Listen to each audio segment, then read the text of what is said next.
In an age of information technology, it is more difficult for young people to pay attention to canyons, the deep questions and difficulties they're facing. They may also forget to look up at the stars and be inspired by their ideals. Young people need educators, now more than ever, to help them embrace reality and discover their personal calling. Welcome to Canyons and Stars. Welcome to the Canyons and Stars podcast. My name is Emma Cohen de Lara. Daniel, it's great to be here. Great to be here too, Emma. Nice to see you again. Good to see you. Today's topic is again going to be Leonardus Polo's philosophy, and we're going to talk about the classical route, which is a topic close to my heart, so I'm excited about this conversation. Dan, last time we talked about the modern route.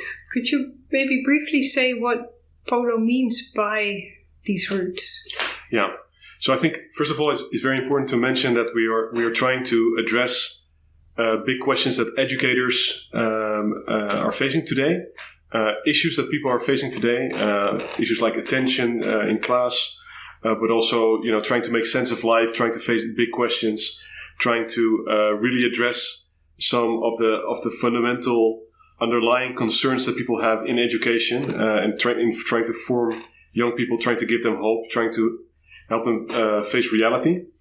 So these, I think, are very important issues that we are trying to face. And Leonardo Polo's philosophy helps us to do that.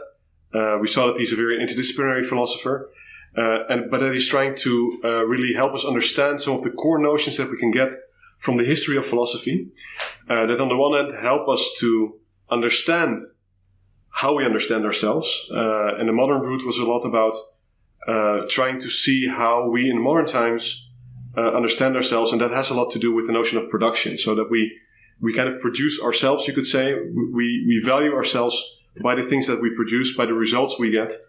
And so Polo called it the result principle. Like we value ourselves based on the results we get from our actions. And so, Which I would say is a very helpful way of looking at ourselves, right? It's brought us a lot, this mentality of valuing production and valuing results and valuing the outcome. Although I must say, I think I mentioned this last time as well, that sometimes I also see a bit of a shadow side of the modern route or the modern way of understanding ourselves. And I sometimes see that with my students, that the very competitive attitude that this enlists can sometimes also be difficult for them. Yes. Because it seems never good enough. Yeah. Could you say that Polo thinks that that's maybe the challenge of the modern route? Yeah. Well, I think what Polo in the end tries to do is to give an overall view of what it means to be human, that integrates the best of modern thought, of classical thought, but also of Christian thought, which we will talk about maybe in the next episode. But there's certainly things to learn from all three, and all three also have their challenges and things that they can be supplemented in. So I think it's very relevant for us to talk about what classical thinkers have to say, and maybe for some people that can be even a bit shocking, right? So because in the modern way of thinking, there's also this notion of progress. We're always getting better. We're always improving, and we see in a way that that's true, right? So we see that at least in the technological realm, we've really advanced way further than the Greeks ever have, right? So, and then the question could be, why would we even care about thinking about these things that the Greeks have said? There were some old man back in Athens, and what do they have to tell about us? And still, I think that and what at least the thought of Polo has brought home to me, while also reading some of these Greek philosophers, of course, is that even though in the technological realm they perhaps didn't have so much to teach us, in the realm of some big ideas about what it means to be human, there's really something to be learned and to be had there. And I think it would be good for us to try and see how we can kind of integrate that with the insights that we have from technology nowadays. Oh, I see. Yeah, because the way I understand it, the ancient Greeks actually did not value work, at least manual labor, very highly. Yes. So they were not very modern in that sense. But then you say Pola still thinks that there's something very valuable in the root, in their worldview, or in their view of human nature, that we can actually learn from. Yes, true. Yeah, so let's have a look at what that could be. Let's first say that I first have to say that what I'm going to tell now is a little bit philosophical. I mean, they're philosophers after all, and so the notions I'm going to talk about are a bit philosophical. In the end, I think it's good to keep in mind that what these philosophers are saying is going to, in the end, be very practical. Also, I'm a theoretical biologist by training, and my professor in theoretical biology said, the most practical thing is a good theory. Because if you think about yourself in a good and healthy way, then it also means that you can kind of lead your life according to the theory, of course. But it has to be a complete theory, not a reductionistic one. So let's try and see whether we can get something good out of this classical thought. But you have to, and there's going to be very practical consequences, also about things like attention and things like meaning and all these kind of things. But you have to bear with me for a while, if that's okay. It's okay with me for sure. Okay. And so I am curious. What does Polo see as sort of the central idea of the classical root? Right. So the central notion, which again is quite a philosophical notion, is the notion of act, and I think that requires a bit of explanation. So what I tend to explain to my students is that the Greeks, when they looked around them, at the world around them, they saw that there were some things in the world around us that are timeless. Now, what do we mean by that, timeless? So, for example, when they looked up at the stars, we are at the Canyons and Stars Institute, so we have to look at the deep things, but also at the stars. And in a way, the Greek philosophy is really about the stars, in the sense that we mean, of kind of big ideals and so on. Because they looked up at the stars and they said, wow, they seem to be moving, right? They move, but they always seem to be moving in the same way. So they seem to be, they have certain patterns of movement, and those patterns of movement don't seem to change very much as the time goes on. So there are some things that seem to not be affected by time. So that's a very curious thing to observe, right? That there are such things in the world around us that are not changed by time. Now, of course, from a scientific perspective, we know that was not completely correct. We know that actually the universe is still developing itself, that there's a certain expansion in the universe and so on. And so the stars are changeable in a way. However, their core insight, we know now that's also correct, because we know, for example, through science, if you look at something like the speed of light itself doesn't change with time. So it doesn't matter whether I measure it today, tomorrow, or a long time ago, the speed of light is always the same. And there's also some forces, like forces of gravity, nuclear forces, and so on. They seem to be the same always and everywhere. And whether I go to bed today and get up the next morning, that doesn't matter for the existence of these forces and of these nature constants, for example. So there seem to be things in the world around us that are not affected by the passage of time, that are always the same, that are in that way timeless. And this is something that the ancient Greeks or the classical thinkers understood. Exactly. So that's one of their core observations. A second core observation related to that is that these things that are not subject to time are not only in the world around us, but they're also actually inside of us. So, and we can see that very clearly if we think about abstract things like numbers. But it actually goes for ideas more generally. So if you look at a number, like a number 1, that idea, the concept of 1, again, if I go to bed and get up the next morning, the concept 1 hasn't changed. It's still the same thing.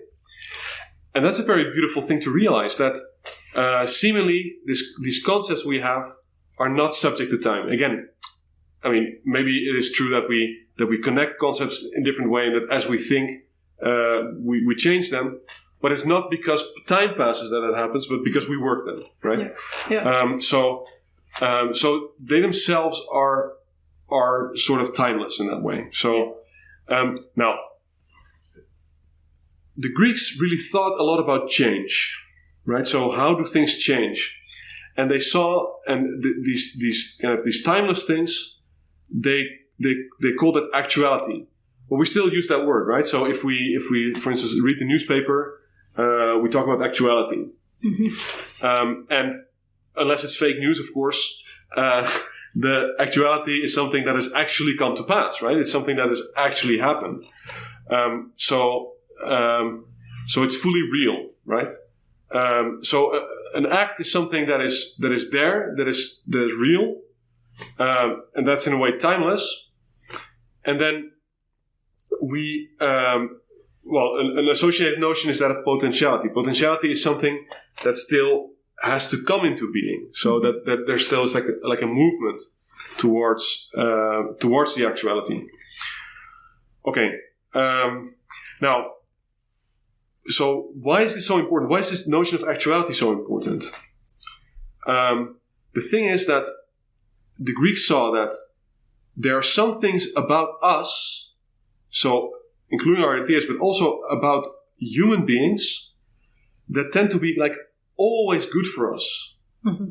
Now, this is something that I think a lot of people nowadays have of course, a problem with, because it's something also that the modern notion, the modern root has really kind of rebelled against.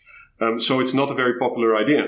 But it's still an idea that, if you think about it, can give a lot of stability. So there seem to be some things about us that are the same for everyone and that don't change with time.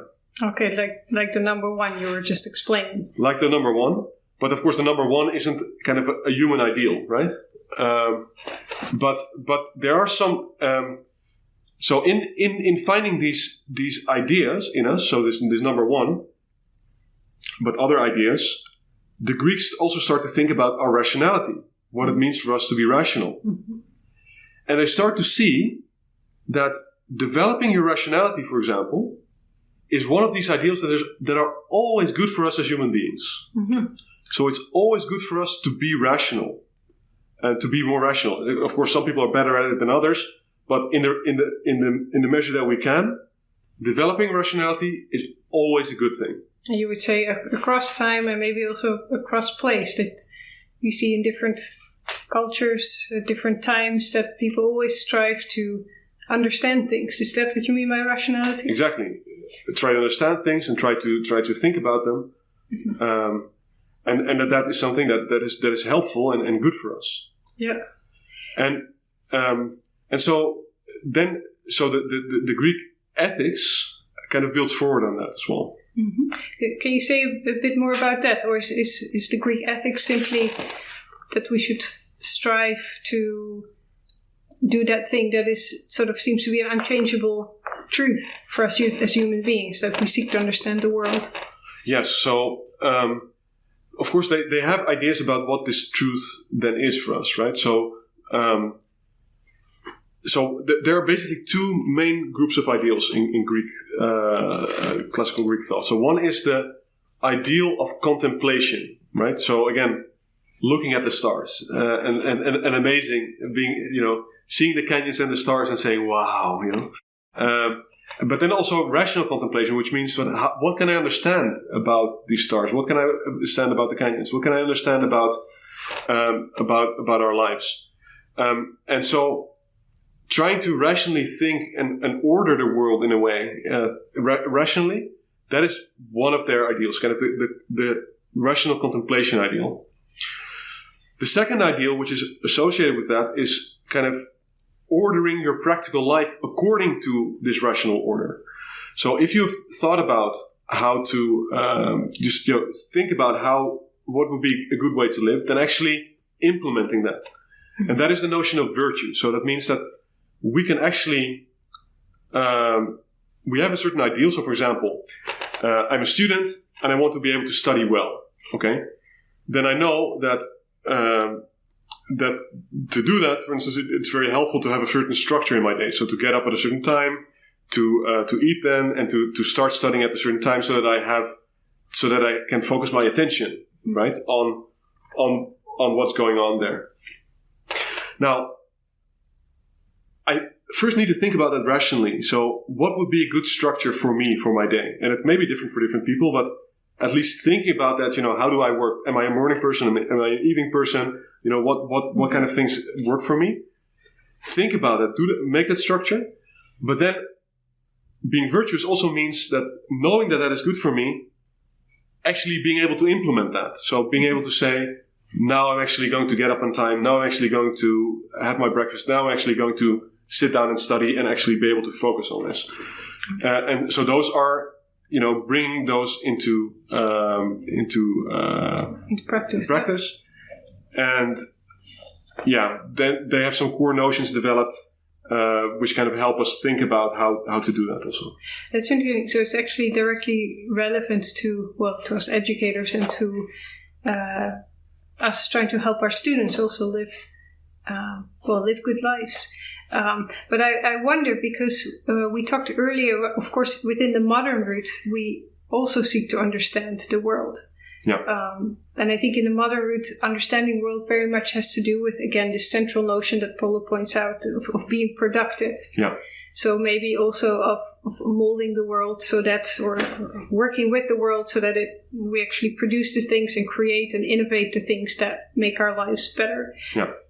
But it seems to me, as the way you put it now, that the classical route, we seek to understand the world not so much for an extrinsic motivation, not so much to get an output, but maybe just intrinsically, because we wonder about things or because we are just amazed by things in the world. Maybe the beauty in the world, the beauty of the stars and so forth. Could you say that there's a different motivation going on? Absolutely, yeah. So, whereas in the modern conception of things, being able to produce and being able to get results is very central. But in the classical view of things, it's also the notion that we, if we act according to these ideals that are good for us, it's not just that we therefore become more productive, because that for the Greeks was not so important, but what was important for them is that we make ourselves better. Mm-hmm. So that we live up to the ideal that we know is good for us. And if we do that, we become better human beings. And therefore we become happier. We also become more free. Mm-hmm. So there's all kinds of notions, but you could call this... So the modern notion is more tied to what we would call extrinsic motivation, things that lie outside of us, that motivate us. Whereas this would be more intrinsic motivation. So a motivation to develop ourselves.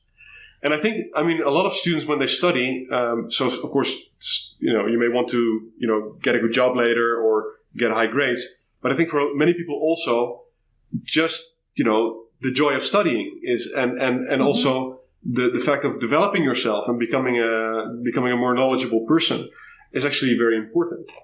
And that would be more the intrinsic motivation that goes with the classical thinking. Okay, interesting. So that is what we get when we turn to the classical route, and maybe also when we read some text from that time period. Yeah. we become more aware of the value of that idea of the ideal. Is that an ideal of inner growth, would you say? Yeah, I think so. The ideal of being able to contemplate rationally requires a certain inner growth. The ideal of being able to live virtuously, goes step by step. So you have the ideal first, but living up to it is difficult, and at first it may be very, very hard. But then after a while, because you practice, it becomes easier. And not only it becomes easier in the sense that it's easier to do it, but it also becomes more enjoyable. So it kind of also forms what you enjoy and don't enjoy. So there's really kind of an inner formation going on while you kind of try to strive up to these ideals. Yeah. And that's a form of internal growth. Yeah. Yeah, and there the notion of human happiness was very central, of course, to the ancient Greeks. Yeah. And did not have to do with output, but had to do with becoming who you can be, basically. Yeah.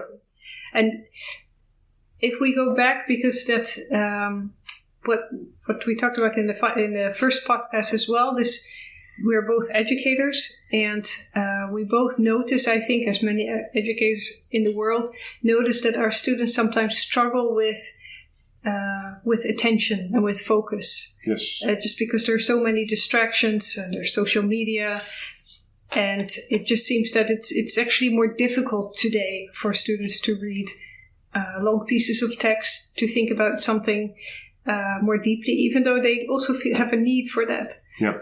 And this is where the classical route comes in, I think, in order to help our students and enrich our students' lives. Is that something that we can go back to the classical route for? I think so. But I think you have a lot of ideas, so why don't you share them? Well, I have to say that personally, when I became acquainted with the Greeks and the Greek philosophers, that was certainly something that became very valuable to me. Yeah. To read texts by Plato, by Aristotle, and to remind myself that this ideal that we don't only seek knowledge in order to change the world, but we also seek knowledge for knowledge. Yeah. And that's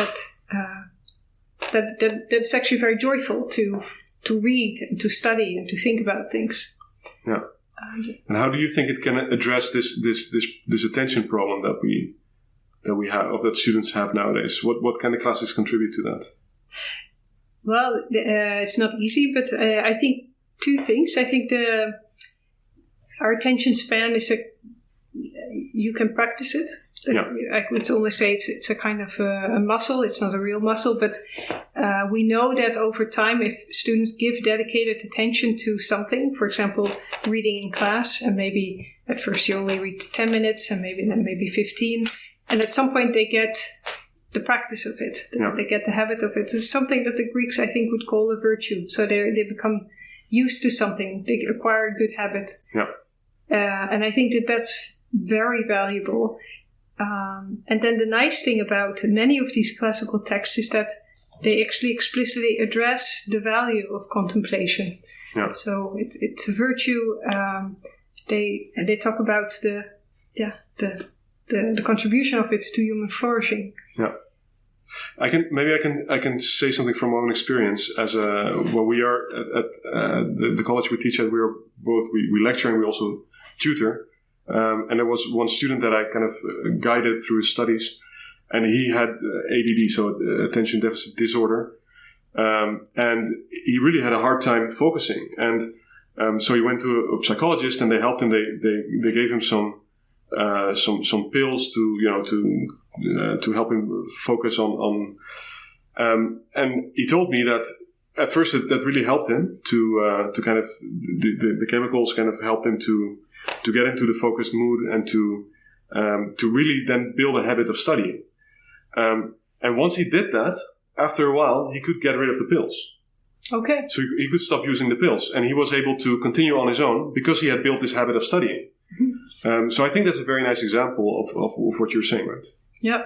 And so I think we both agree that Polo does a very helpful job of pointing out that this is what the classical route brings us, or the classical self-understanding. Yeah. Maybe there's one other thing that we could say about, how from this classical perspective could you address this attention issue. So one thing is really that the notion that you can actually sit down and think about, how do I want to address this? So for example, if I notice that my smartphone is always capturing my attention, right? It is possible to step back and think and say, okay, this is a problem. How am I going to address this? And then think of strategies in doing so. And there are strategies like maybe, I don't know, leaving your phone outside of the study room, or not taking it into your bedroom at night, so that you're not watching videos at night all the time, which then leads you not to be concentrated during the day, and so on. So there are, if you think about it, it's not that hard to think of strategies that can really help you to students to focus better. Yeah. But of course, also implementing these strategies takes a bit of time and dedicated attention as well. And it's, I think also this description of how a virtue goes that in the beginning it's always difficult. You have to overcome a hurdle, but it's also very good that after a while it's no longer a hurdle, but it's a downward slope. It becomes easier to do that after a while, and it even becomes enjoyable. So it's not like, okay, so there's like an initial hill to climb, but afterwards there's also the valley to enjoy. So I think that's also a very encouraging prospect. Yeah. And also, as we think in a way that the classical route complements, right, the modern route complements this focus on productivity and so forth. We need this quietness, this sustained attention, this contemplation, also in order to be productive in a modern sense. One other thing that I think Polo is bringing out is that the ancients, the classical thinkers, also had greatly valued relationships, or at least friendships between people. Yeah. Is this also something that can this bring something to our modern existence and our modern students? Absolutely. But again, I'm going to return the question. You're the expert. Oh, I'm not so sure, but it is, of course, a topic that I find very positive. There's not a lot of attention in modern philosophy to friendship. Yeah. And so for me, and also seeing Polo pick up on that, was very valuable. Because in our everyday lives, friendship, and especially for young people, play an important role. Yeah. And so it's worthwhile to think more about why that is so, and what friendship brings us. And also what friendship brings us in terms of self-understanding. Yeah. And I think there that the classical notion that life is not only about productivity and output and results, but there are some sort of intrinsic goals that we value in life. That might not, because it would be odd to think in terms of a good friendship just in terms of results, right? Just in terms of output. Yeah. Friendship is something that is intrinsically enjoyable, and that also connects to this notion of virtue that you talked about earlier. Because I think this is at least Aristotle's understanding, that good friendships also help friends grow, help them achieve inner growth. Yeah. And to get that notion also across also to students who are very intensely experiencing friendship, right? And very keen on making friendship. That's why the Corona time are so difficult, especially for young people, because their social life is so restricted. Yeah. That is thinking about what friendship is and what it brings us is a very beautiful topic, also within the classroom. Yeah. So, and do you see that friendship is somehow related to these ideals of virtue and self-development? I think so, and at least for Aristotle it is, and I think Leonardo Polo picks up on that, because Aristotle is very explicit that as human beings we are social beings. Yeah. So we always live in relationship with others. Yeah. Man on an island is either a god or a beast. So, but we are not gods, we are not beasts. We live in communion with each other. Yeah. And that has to do also with what makes for a good human life. So relationships are very important. So it's a worthwhile topic, I think, also in education. Maybe we should, we've been praising the classical route a lot, and I think it has a lot to offer us, but maybe we should also emphasize a little bit, some of the downsides or some of the shortcomings. Mm-hmm. I mean, we've talked about one shortcoming, which is the idea of being, it doesn't really value practical life a lot, and we've seen that so modernity tries to kind of overturn that and go completely the other direction in sense of maybe even overvaluing practical life. But again, at least valuing it, because it is of course important. But then I think there's also this other notion, which is, or at least a criticism, which I think in modernity has had its weight, which is that somehow, this idea that, okay, there are some ideals that are the same for all of us, and that so in a way that we all should strive for also, right? And that can feel a little bit, suffocating, right? So there's, are we kind of forced into this kind of harness of, always having to follow these ideals, and there's no way out, so to speak. So it can be a little bit suffocating. Do you have any ideas about that? How we could? Yeah, well, I think it is a good point, and I think one of the nice or the helpful things in Leonardo Polo's philosophy is that he tries to tell us that maybe the best way to understand ourselves has to do with all three of the roots, right? Not just the modern, not just the classical, but all three, including the Christian root. And so then you can ask the question, what is the classical root missing? And it's missing this aspect of the modern root in terms of the value of work and production and output and innovation. I mean, if we look at the world around us. But it's also missing something else that you're pointing towards, in the sense that I think the ancients did not really value a certain aspect of reality, namely that in a way each of us, we're all unique human beings. And we're all unique persons in a way. So I'm Emma, my life is in some aspects really unique. Yeah. And that kind of appreciation, and therefore also my choices and my ideals are also very personal. And that appreciation of the personal, I think, is still missing in the ancient way of thinking about things. And is that somehow important to the challenges we're facing now, or? I would say so, for sure. Yeah, I think many educators will recognize that certainly, especially young people, they're not just looking for the best life as an abstract ideal, but they're looking at the best life for them personally. Yeah. And they're also discovering themselves as unique human beings. Who are they as unique individuals, and how do they as unique individuals want to live their lives? And that can be a bit frightening even, because if you are unique, then who do you have to look up to or to compare yourself to? Or but maybe there's a notion of the unique human being, the unique person that Polo finds in the Christian root, that is a more productive point of departure. And maybe that's something that the classical root was missing, and that we can also, next podcast, address. Sounds like a plan. So I think maybe we should leave it this for now. Well, thanks a lot, Emma. I think we had a nice conversation. I hope you've learned something about classical philosophy, how it could help us now. And we'll dive in the third and last podcast in this series on the three roots of Leonardo Polo next time. So please join us then to think about what it means for us to be a person, and also how it can give hope to young people, which I think is one of the core things that we are trying to strive for in Canyons and Stars. So see you next time. This was Canyons and Stars. For more resources, visit canyonsandstars.org.